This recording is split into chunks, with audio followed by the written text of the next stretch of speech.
there I am. It was magical. Oh, I'm still trying to figure this new platform out. But in the meantime, hey, everybody, it's Clarissa Burt here in the Limelight with yet another extraordinary story, another extraordinary author, and somebody I really wanted you to know about because how many of us have been in relationships, dating, and even dating in our later years? I wanted to understand from our next guest, Dr. Victoria Vaughn, if it's any better and how she navigated it. There you go. Hello, Dr. Victoria. Hello. Oh, those frogs I've kissed before I finally found my prince. Well, I'm glad for you that you did, but let's get into the how this all came about. I know that you had some, difficult relationships along the way. That in high school you were talking about, all the different people, there's different archetypes, if you will, of the men that you would meet. And maybe back in the day when we were younger, we didn't necessarily know how to vet them as well as we might today. So tell me about the book, why you wrote it, and what your background story is. Okay, I was married for 30 years and I found myself divorced. It was amicable. And the senior dating pond's a little different than when we were in high school because it's full of, every pond has baggage, but the senior dating pond has a lot of baggage, like a Samsonite store full of baggage. We all have baggage. And furthermore, there are not quite as many frogs in the pond as there were when we were in high school. Right. So there's two challenges there. I wrote the book because I was grieving the loss of my husband who had passed away. Yeah. And I kept thinking about how many frogs I had to go through to meet him. Yeah. And I started writing down those stories. I wrote them down manually. And then I accumulated a whole bunch, maybe 10 or 12, and I typed them out and I gave them to a friend. And she said, you should probably put this in a book, which I hadn't really thought about. But then after I got it done, I thought, I really wish I would have had this book when I was dating. It probably would have saved me a lot of time and heartache. You say I think you married again at 55. Is that correct? Or you're back in the pool at 55? I was back in the pool at 55. Okay. I was married 30 years, right. And walk us through that. Where did you start? How did you find the gentleman you were going to be dating? Walk us back to the time I got divorced? No. Once you started dating. Okay. And the divorce was final. You were ready to dip your big toe back into the pond. How did you get started? Where did you go? Okay. Well, at the time, dating sites were very popular. So I got on those dating sites. I did find my prince on eHarmony. I must say that's a really good one for me. It worked out well. Because we were married for 12, 13 years before he passed away. Mm-hmm. So I would meet them on dating sites. And I go through this in the book because some of the free dating sites have a few more scammers than the ones where you pay to. And I learned that one pretty fast. Mm-hmm. And that's when the frogs started showing up. So, which was probably the most disastrous frog? Which one? I only get one because. No, you tell me. No. Have at it. Have at it. Well, there was one guy who was sweeping me off my feet, and he was terminally ill, and he was very wealthy, and he wanted to marry me right away. And turns out it was all a house of cards. So there was another guy who was so a liar. He was a liar. Right. Yeah. Yeah. There was another guy, I call him Grumpy because he just complained about everything. He was another wealthy guy, but just because you have wealth doesn't give you class.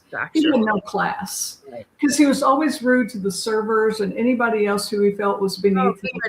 Red flag. Right. Who else? This is great. So I'm not the only one. Who else? There's the narcissist who, oh, look at me. Yeah. And he complained about everything and everybody. Nothing was ever his fault. True narcissist behavior. Right. There was the cheater. I fell madly in love with him, but he was cheating on me. Yeah. On and on. They're all in here. Right. Until one day, you went on a date And one day, I did meet my prince on eHarmony. Like I said, they make you do this questionnaire and you find out what's really important to you, what's important to them. We were compatible on like 85% of the stuff that they ask about. right.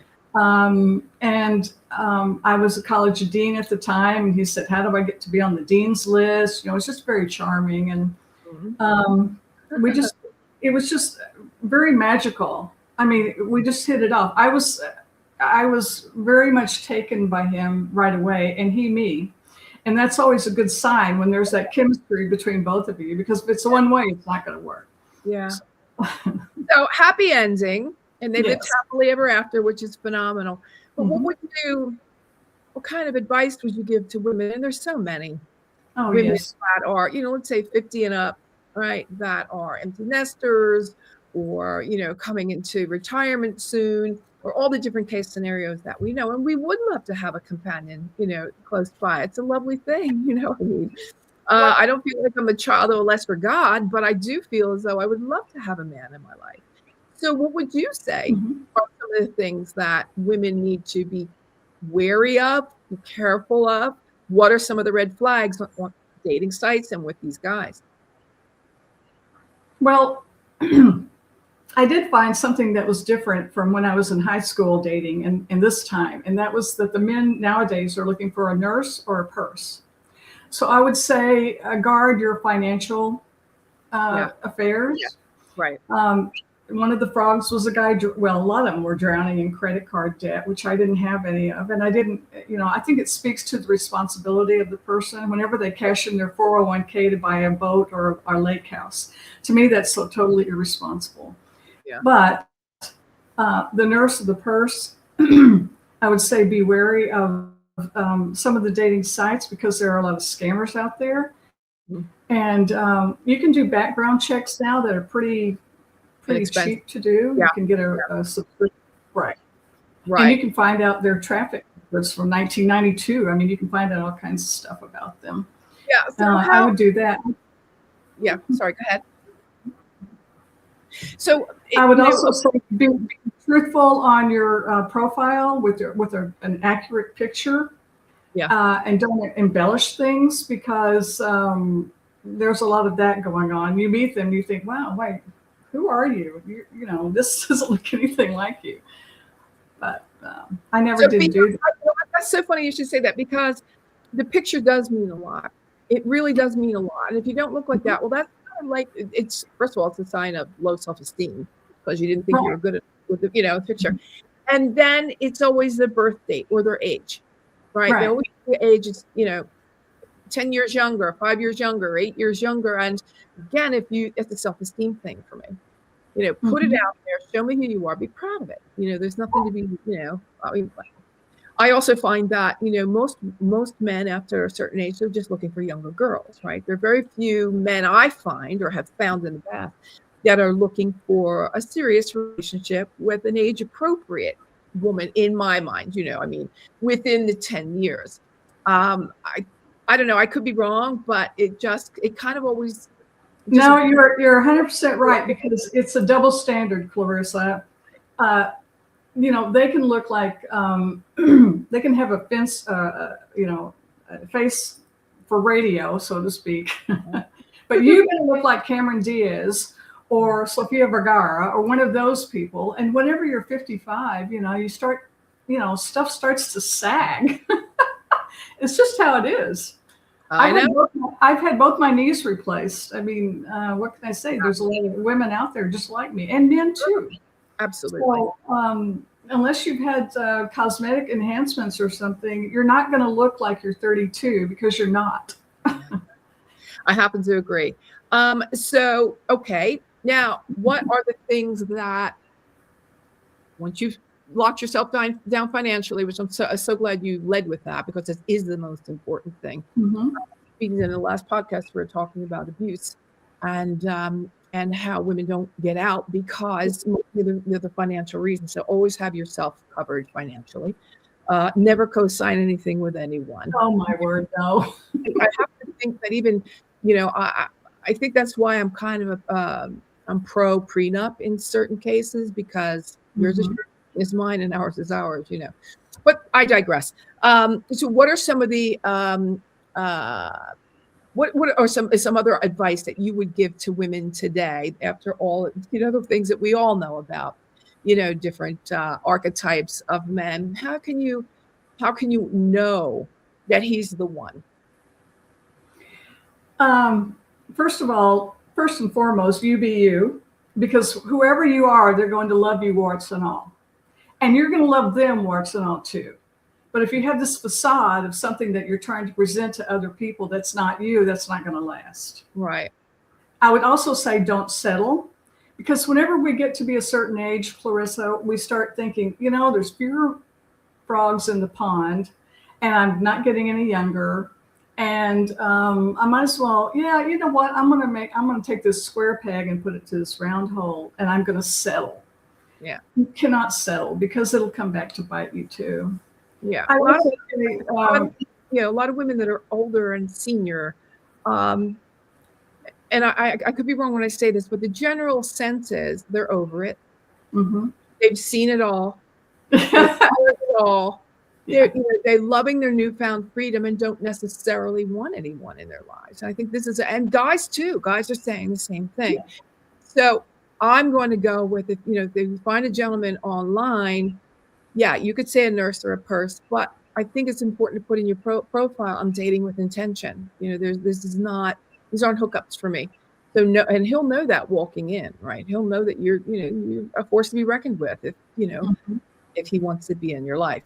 So I agree. Be totally honest. You be you. Put it out there. Whatever your expectations are. Yeah, and use this right age. And make it be a picture that's about you, that is you, that's you. And I've seen so much of that, and that is really the first turn off for me. Yeah. I haven't been on the sites in quite some time, but I think, what about politically? I think is it that important that people politically align? Oh, I think it is nowadays, for sure. Yeah, definitely nowadays. Okay, so when it asks you about your political persuasion, put it in there. And absolutely. Nobody wants to be wasting time. Use your right page. Put in a couple of different pictures that are you. So many pictures I see that are, a group of people far away, or like I'm on a boat with a hat and sunglasses. That's fine. I guess it works. But, I want to see you, Which one are you? Yeah. So be real. I think this is probably dating online 101, but just be authentic. I think that's important thing, and be honest, because honesty is something that I'm a big stickler on, and people just don't step up to the plate that much with honesty anymore, and that's kind of disheartening. I think that's kind of disheartening, but again, I digress. I saw on some of your podcasts your acronym: honesty, integrity, greatness, and honor. Yeah, honesty, integrity, gratitude, and honor. Thank you. Gratitude. Okay, gratitude and honor. Yeah, that's awesome. You be you. So honesty is really important to me, and it's so hard to find, because people, lying is easier, get you out of stuff, right? Until, I don't know. I always find out. I think I always find out, and it always comes out in the wash. Right. So now I don't trust you, and that's the beginning of the disintegration of the relationship. So that's really, really important. Integrity, again, the same thing, but integrity is who are you when no one else is in the room, and how do you act when no one else is? Do you do the right thing? Is really I agree. Yeah, totally. How you treat someone is how you're treating everyone, and so everyone needs to have the same respect. I don't care if you're president of the CEO of a company, or you're there to to sweep the floors at night. It makes a difference to me, and I don't want to live in that kind of. It has to be really pure kind of energy around them, right? And so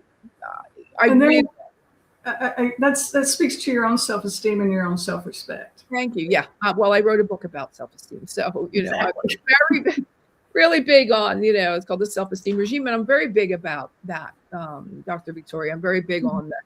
The gratitude we all know, and then living on honesty, integrity, gratitude, and honor. Well, pretty much it's all up there. It's all living. It's all doing the right thing.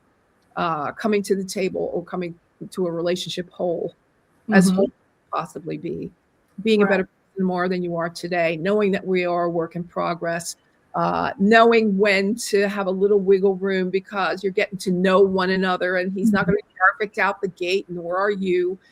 So, but if there's a spark, and if there's, if there's love or growing love there, I think it's worth, and especially now at our age, it's again, as you said, the pool is really, it might be a puddle at this point. No pool. We're not even talking about a pool. We're talking about a puddle, but that's okay. I'm sure they're great in the puddle too, but we just, I think the most important thing is, first of all, you got to have the physical spark, right? It has to be, someone that you're attracted to, and then the rest of it hopefully will fall into place. Right. I think one thing that I would say is don't put all your eggs in one basket at first, and don't fall madly in love immediately if you can. Like sort of, pace it a little bit, because that is the what do they call that? Luminance phase. I forget the exact word. Where it's not going to be like that all the time. So you have to find somebody that's, I think, a friend first, and then anyway. I don't know how you think about it, but that's how I'm kind of thinking about it. I agree totally. Having the same values and goals and values is what I'm trying to say here. If you're in sync there, and that includes political values, religious values, whatever, that's very important. That's that compatibility that will grow with you. Yeah. And some people ask about the sex issue. Do seniors have sex? And how long do you wait? Yeah. There's always that 3 months. And what say you to how long you wait, and that sort of thing? Well, there's always the 3-month rule, but it's much more difficult for us seniors to engage in sex nowadays than it was, 20, 30 years ago. Sure.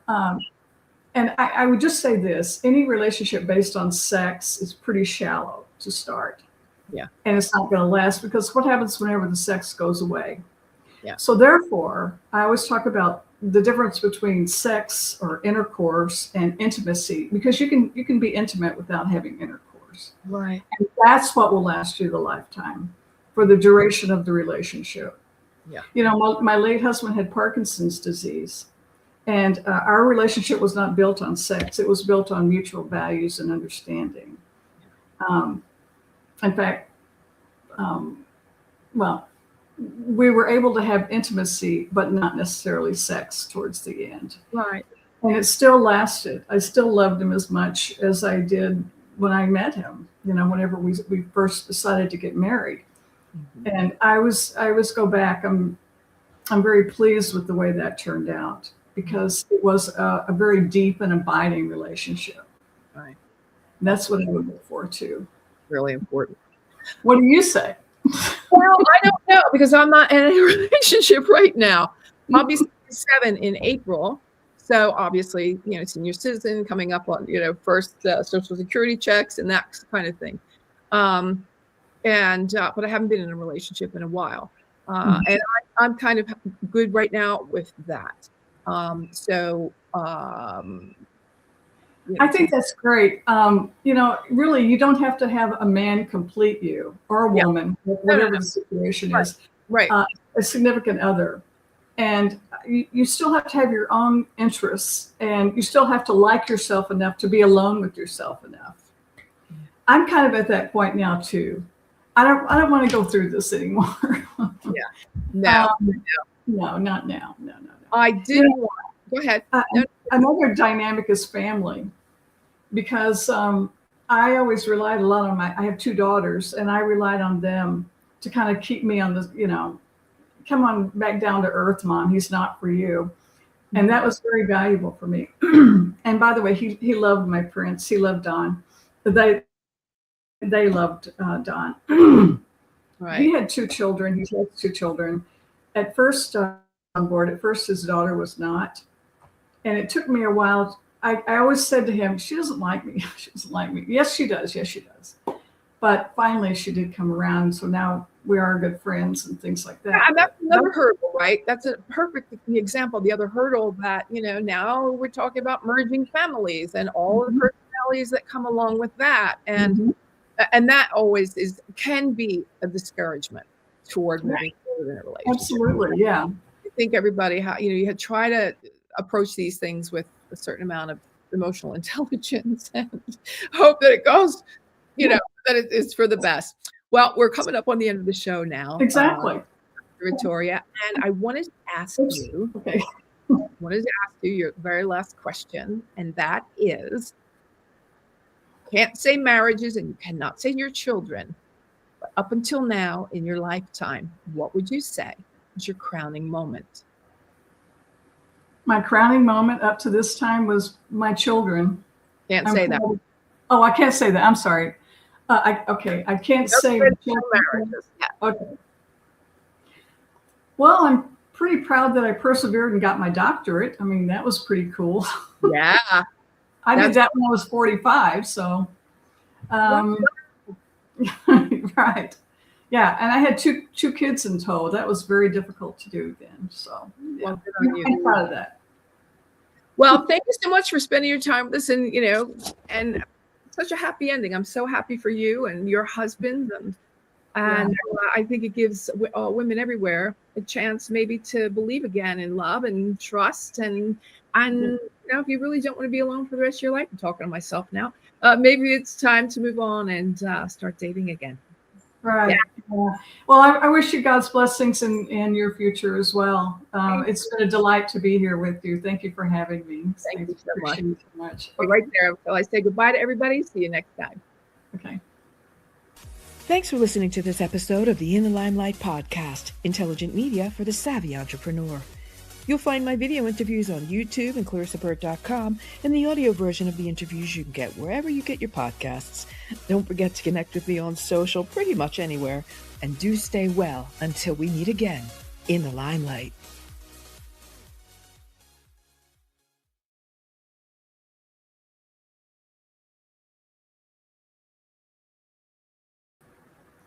I can never understand how to stop this thing.